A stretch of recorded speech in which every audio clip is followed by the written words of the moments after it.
Okay, now, dear students, let us continue the chapter biotechnology. And today we'll discuss plasmid as a cloning vector. So we'll see in detail plasmid as a cloning vector. You know, we in the last lecture, we have seen that plasmid is used as a vector in especially which is derived from the bacterial cell like E. coli, Escherichia coli. Now we'll see the structure of plasmid and plasmid as a detail.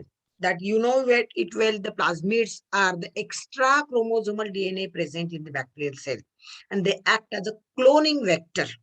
The plasmids, they act as a cloning vector, also called as vehicle DNA. Now these vectors or cloning vectors, they carry the foreign DNA, or we may call them as the gene of interest. Foreign DNA म्हणजे जो आपला इंटरेस्टचा gene आहे, ज्याला आपला multiply करायचा आहे, तो gene. तो जीन हा 100% व्हेक्टरचा जीन नसतो.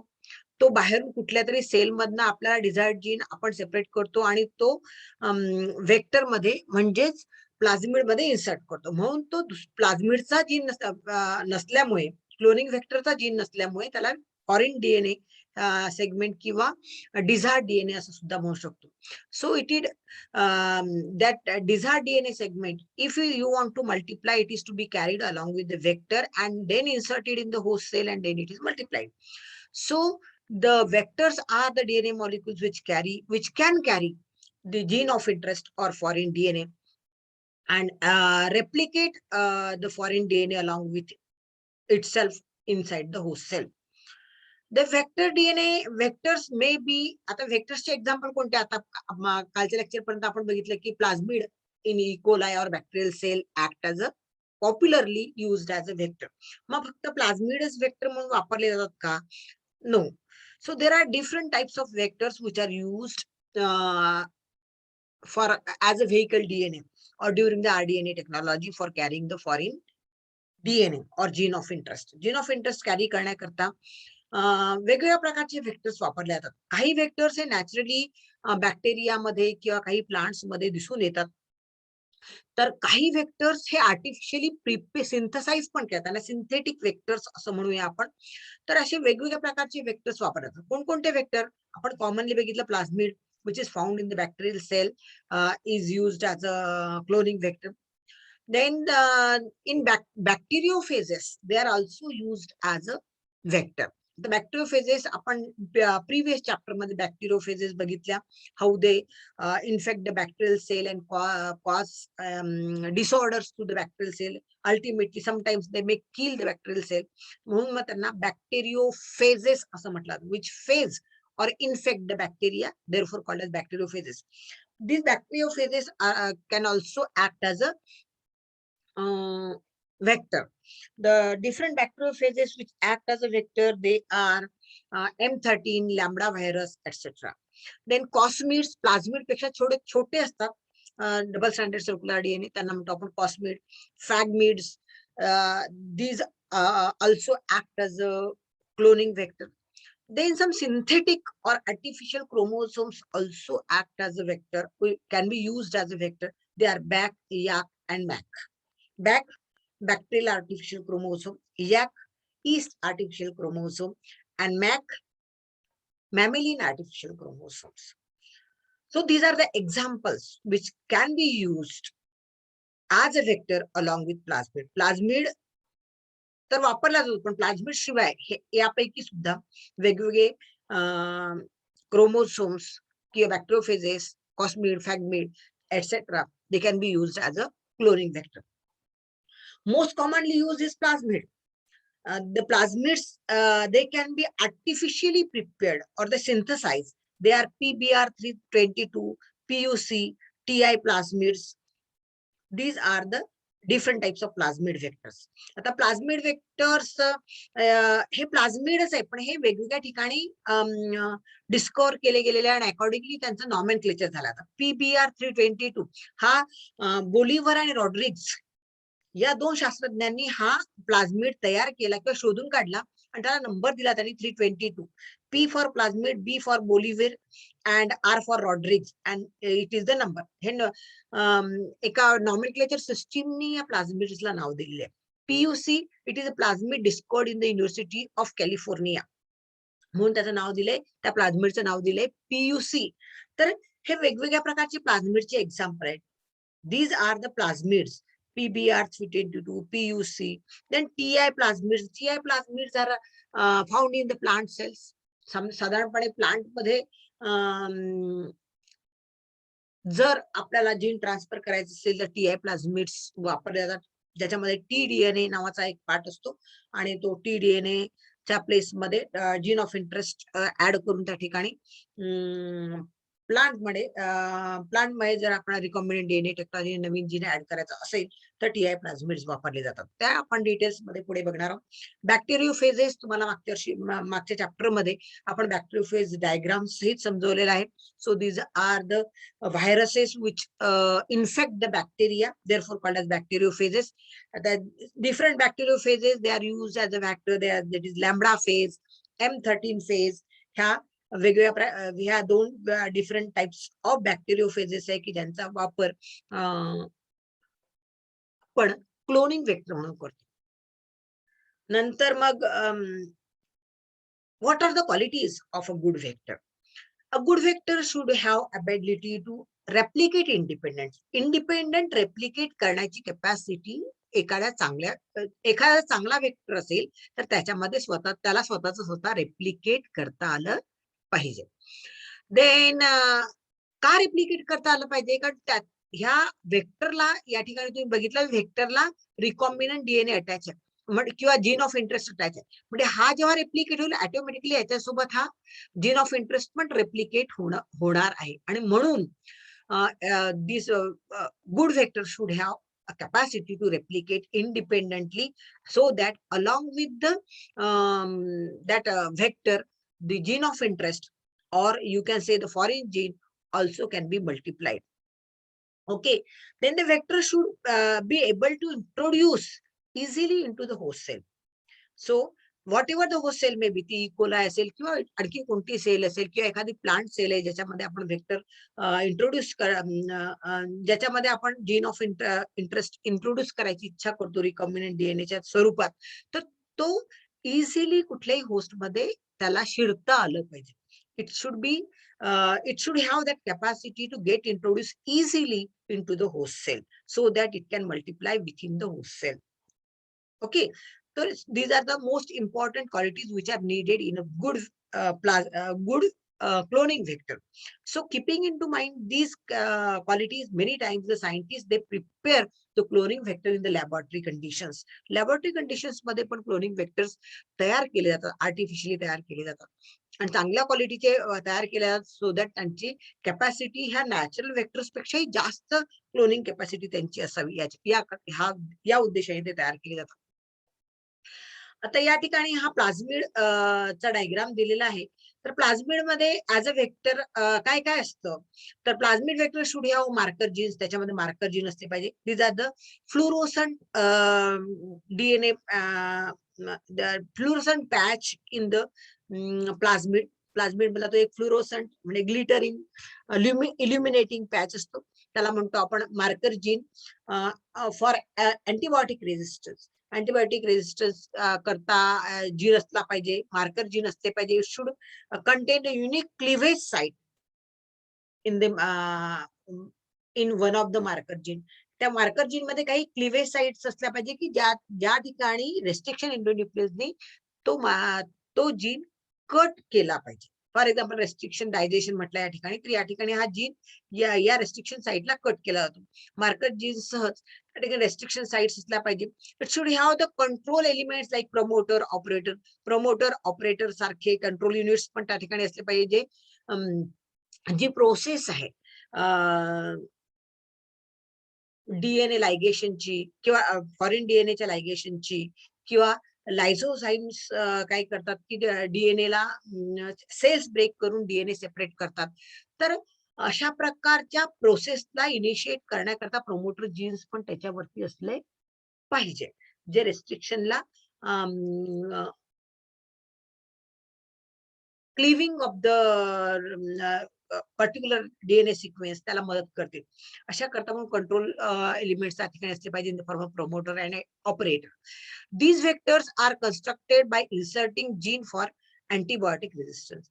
हे जे वेक्टर्स असतात they insert the gene for antibiotic resistance. हे वेक्टर्स जे आहेत ते जीन फॉर अँटीबायोटिक रेजिस्टन्स निर्माण करतात. they construct the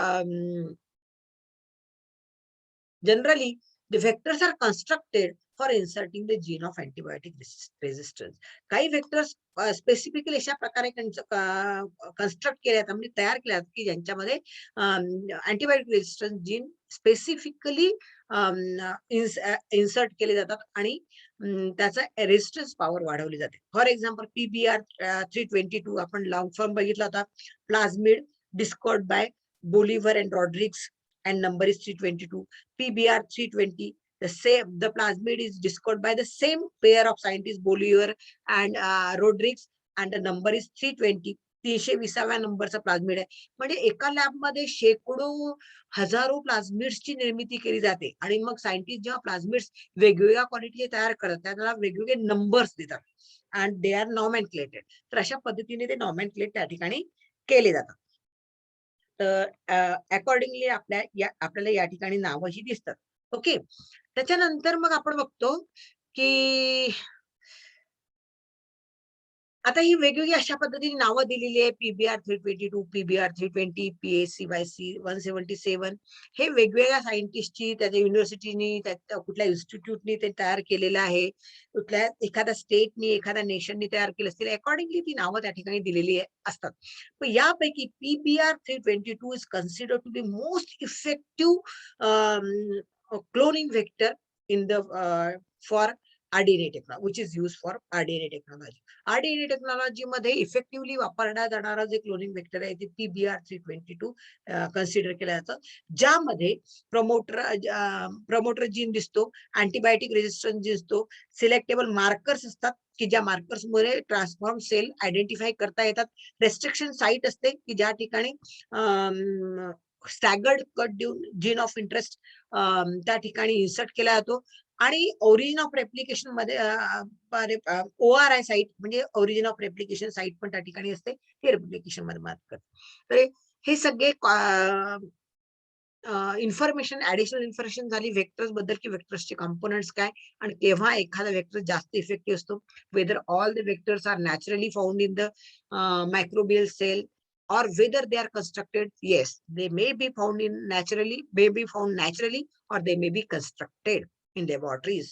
Okay, पुन्हा आता प्लाझमिडचं हे एक स्ट्रक्चर तुमच्या बुक मध्ये, टेक्स्ट बुक मध्ये, HSC बोर्डाच्या टेक्स्ट बुक मध्ये दिलेलं आहे. The plasmids are most commonly use in RDNA technology as a good vector, cloning vector, and they replicate effect luxuriantly in the bacterial cell, host cell, that is E. coli. E. coli सारख्या host cell मध्ये ते छानपैकी replicate होतात. The investigator have engineered the plasmid. आता तुम्हाला सांगितलं की lab condition मध्ये वेगवेगळे इन्व्हेस्टिगेटर्स किंवा वेगवेगळे डिस्कवरर, वेगवेगळे सायंटिस्ट वेगवेगळ्या प्लाझमिड्स तयार करतात RDNA टेक्नॉलॉजी करता. जास्तीत जास्त इफिशियन्सी, वेगवेगळ्या प्रकारची इफिशियन्सी असलेले, एखाद्या विशिष्ट व्हरायटी करता जास्त इफेक्टिव्ह असलेले अशा प्रकारचे वेगळे वेगळे प्लाझमिड्स इन्व्हेस्टिगेटर किंवा डिस्कवरर लॅब कंडिशन्स मध्ये तयार करतात. When they engineer them, when they construct the plasmid, what is their motto? To optimize the use of vector in DNA cloning. DNA cloning मध्ये त्यांचा यूज ऑप्टिमाइज करायचा, म्हणजे maximum use to their maximum capacity they should be used, and they should be used more effectively for cloning of foreign DNA cloning.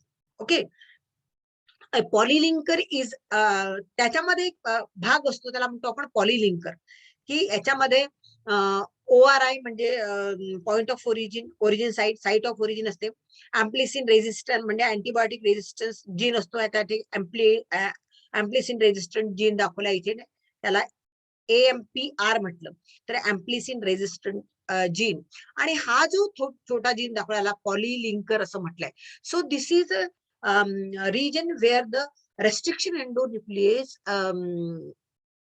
that is the site for restriction endonuclease or restriction enzymes. That is the site for restriction enzyme. वेगळ्या प्रकारचे restriction enzymes आपण मागच्या वेळी पाहिले hint 3 नंतर मग EcoR1 BAM H1 हे आपण मागच्या लेक्चर आम्हाला वाटलं बघितले.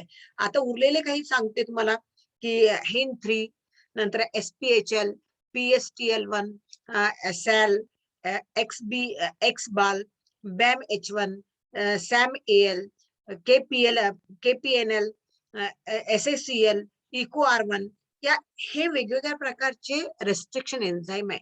आता ही सगळ्या रेस्ट्रिक्शन एन्झाईमची नावं काय आहेत तर ती नावं त्याच्या नॉमेनक्लेचरने दिलेली आहे की तो कोणत्या बॅक्टेरियम मधनं हा प्लाझ्मिड सेपरेट केला, त्या प्लाझ्मिडचं त्या बॅक्टेरियमचं नाव काय, त्याची स्पेसिस काय आणि नंतर मग त्याचा स्ट्रेन कुठला. अशा पद्धतीने समजा आता एक्झाम्पल एकच देते मी तुम्हाला EcoR1. EcoR1 म्हणताय E फॉर इस्चेराइची आहे. It is the generic name. Coli is the species त्याचा CO घेतलाय आणि R1 is the strain. R1 हा त्याचा स्ट्रेन आहे. अशा पद्धतीने हे वेगवेगळ्या प्रकारचे कुठून ते एक्स्ट्रॅक्ट केले कोणत्या बॅक्टेरियम मधनं, त्याची जेनेरिक नेम काय, स्पेसिस नेम काय, त्याचे ऍब्रिव्हिएशन्स असतात आणि त्याचा स्ट्रेन शेवटी दिलेला असतो. अशा पद्धतीने नॉमेनक्लेट केलेले असतात आणि हे विशिष्ट वेगवेगळ्या प्रकारचे रेस्ट्रिक्शन एन्झाईम आहे. रेस्ट्रिक्शन एंडोन्यूक्लियस एन्झाईम हे या पॅच मध्ये असतात. Which cut the DNA at a particular DNA sequence, at a particular recognition sequence म्हणून एका विशिष्ट रिकग्निशन सिक्वेन्सला हे DNA कट करतात. असे 2 किंवा त्यापेक्षा जास्त रेस्ट्रिक्शन एंडोन्यूक्लियसेस या ठिकाणी या रिजन मध्ये असतात. त्याला आपण पॉलिलिंकर असं म्हणतो. And they cut the DNA at a specific recognition sequence. त्यानंतर मग आपण म्हणतो प्लाझ्मिड व्हेक्टर्स फॉर प्लांट. आता इथपर्यंत आपण म्हणजे बॅक्टेरियम मधनं जो प्लाझ्मिड बाहेर काढला, त्या बॅक्टेरियम मधल्या बॅक्टेरियल प्लाझ्मिडचं आपण स्ट्रक्चर बघितलं. PBr 322 आपण स्ट्रक्चर बघितलं. आता प्लाझ्मिड्स प्लांट मध्ये पण वापरतात. हे जे रिकॉम्बिनंट तयार झाले इन्शुलिन प्रोडक्शन जातो अॅनिमल मध्ये, तो जीन टाकता येतो किंवा मायक्रोज मध्ये पण वापरता येतो. काही प्लाझ्मिड असे आहे की they are use only in case of for the insertion of gene in plants. काही प्लाझ्मिड हे प्लांट मध्ये जीन इन्सर्शन करण्याकरताच वापरले जातात आणि त्यांना आपण म्हणतो let us go to previous one. त्यांना आपण म्हणतो they plant vectors. Plasmid vectors use for plant genetic engineering. The important vector which is used to carry the gene of interest into many plants, that is found in the soil, and that bacterium is called as Agarobacterium tumeficans. आता कोणत्या tumefaciens पण म्हणतो, but I used to call it as tumeficans. So Agarobacterium tumeficans is a bacterium which is generally found in the soil, and it is the bacterium which contains the plasmid called as Ti plasmid, and which effectively carry the gene of interest to the plant cell. Plant cell मध्ये effectively तो carry करू शकतो. तर या ठिकाणी MCQ तयार होतो, which is a bacterium which carries the plasmid vector for transmission of a gene of interest into plants, that is Agarobacterium tumeficans, and which is that plasmid present in Agarobacterium that is called as Ti plasmid. Why the name given Ti plasmid? It is a tumor inducing plasmid, therefore called as Ti plasmid. Tumor, T for tumor, I for inducing, tumour inducing plasmid. आणि tumour inducing प्लाझ्मिड का म्हणायचं, कारण हा अगॅरोबॅक्टेरियमचं जर कुठल्याही प्लांटला infection झालं तर त्या प्लांटवरती ट्युमर, एक गॉल तयार होतो किंवा ट्युमर तयार होतो. या डायग्राम मध्ये मी मुद्दाम दाखवला. जर या प्लांटला अगॅरोबॅक्टेरियम ट्युमिफिकन्सचं इन्फेक्शन झालं तर तो गॉल तयार करतो. हा गॉल हे इंडिकेट करतो की याच्यामध्ये कोणता बॅक्टेरियम आहे, Agarobacterium tumeficans. So bacterium lives actually in soil and causes the plant disease called as crown gall हा प्लांट डिसीज तो निर्माण करतात. तर क्राऊन गॉल मध्ये काय होतं की त्याच्या फांद्यांवर ज्या ज्या भागामध्ये इन्फेक्शन झालंय तर त्या ठिकाणी असा गॉल तयार होतो किंवा एक ट्यूमर त्या ठिकाणी तयार होतो, which is characterised by the presence of overgrowth or tumour like outgrowth in the plant.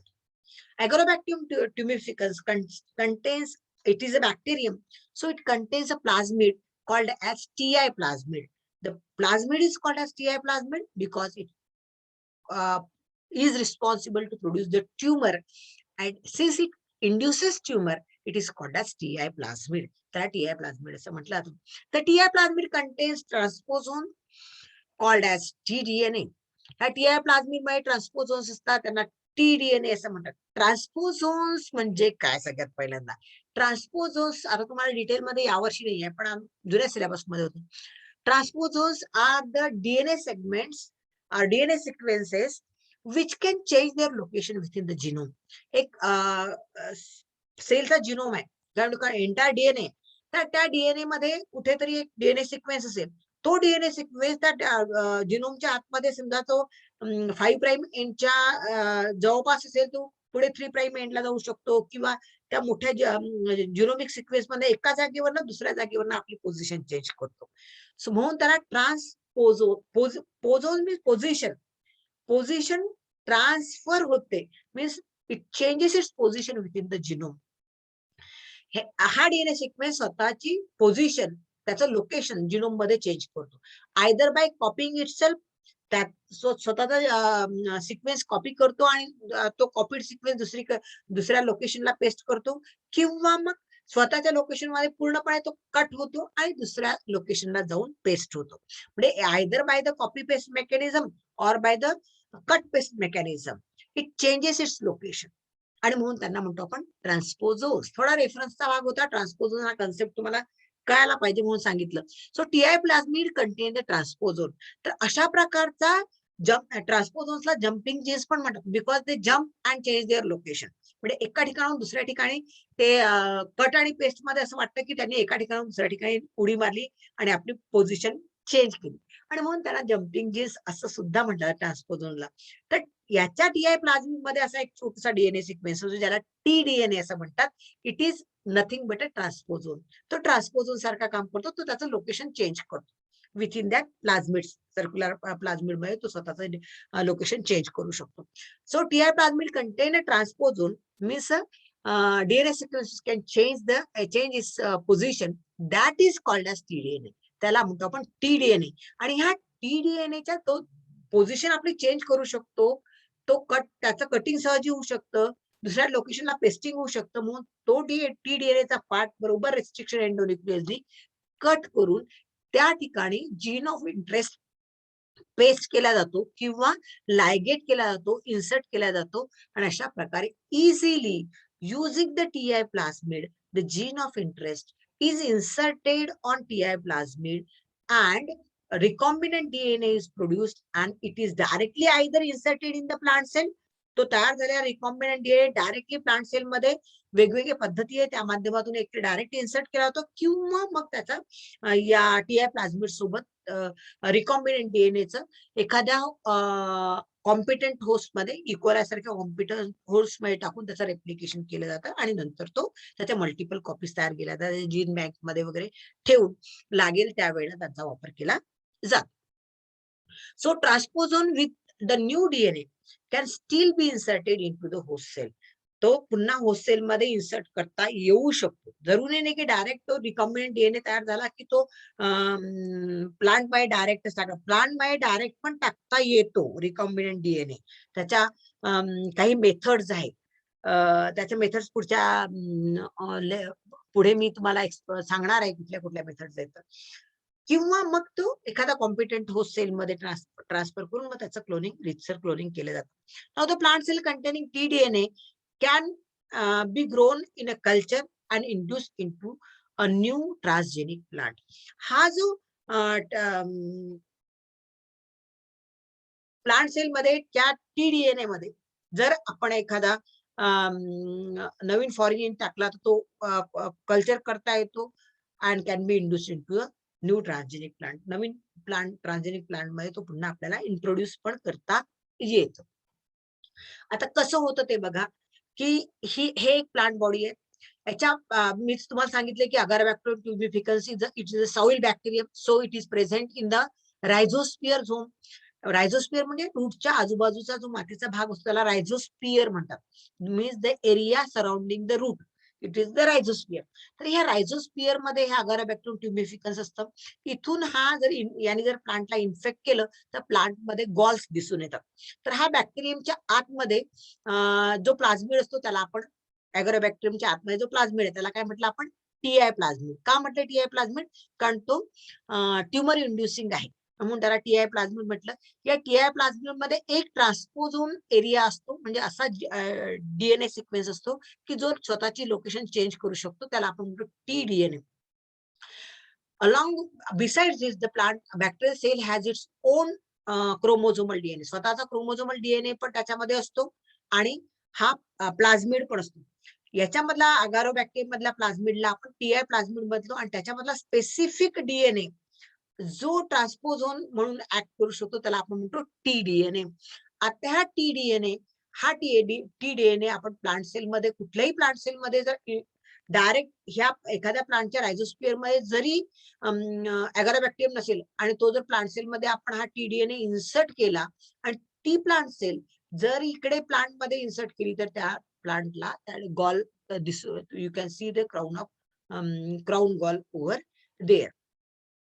किंवा असा हा टीडीएनए असा हा प्लाझ्मिड ज्याच्यावरती टीडीएनए आहे, तर असा टीआय प्लाझ्मिड जर प्लांट सेलच्या कॉन्टॅक्ट मध्ये आला तर प्लांट सेल मध्ये तो मायक्रोपोरेशननी म्हणजे छोट्या छिद्रातून जर हा टीडीएनए या आतमध्ये सोडला गेला, it will combine with the chromosomal DNA and it get transform होईल. म्हणजे हा जर इथे मॅच झाला किंवा तो ट्रान्सफॉर्म झाला, मग आता टीडीएनए जर या ठिकाणी ह्या क्रोमोझोमल डीएनए ला नीट जाऊन अटॅच झाला, कारण तो ट्रान्सपोझोन असल्यामुळे कुठेही स्वतःचा कट पेस्ट मेकॅनिझम तो पेस्टिंग त्याचं सहज होऊ शकतं.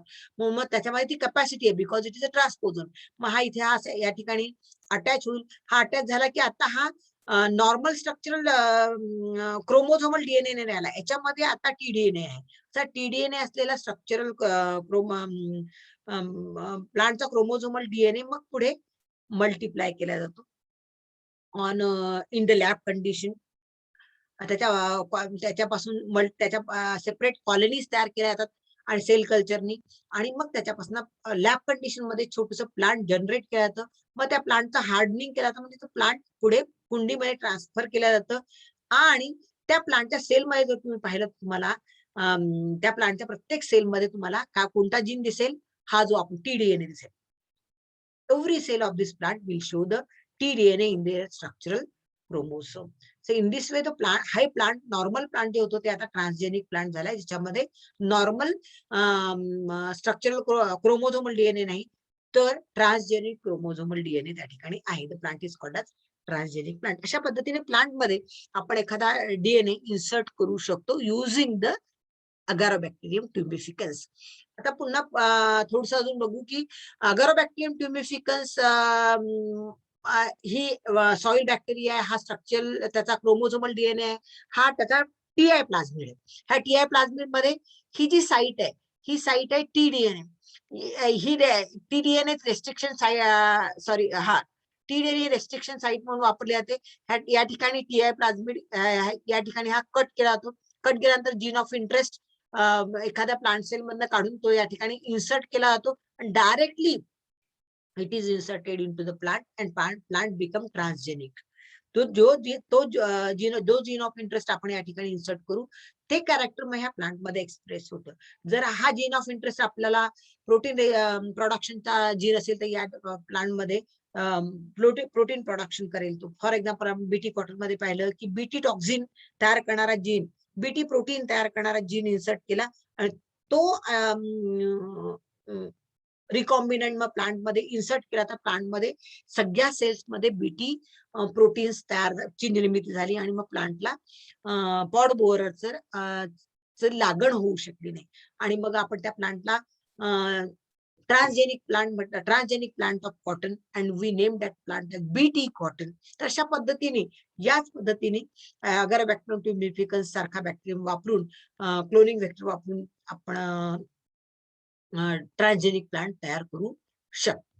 I think this is about these are all details about the plasmids. Here we will stop. In the next lecture, we will see the methodology of rDNA technology in details.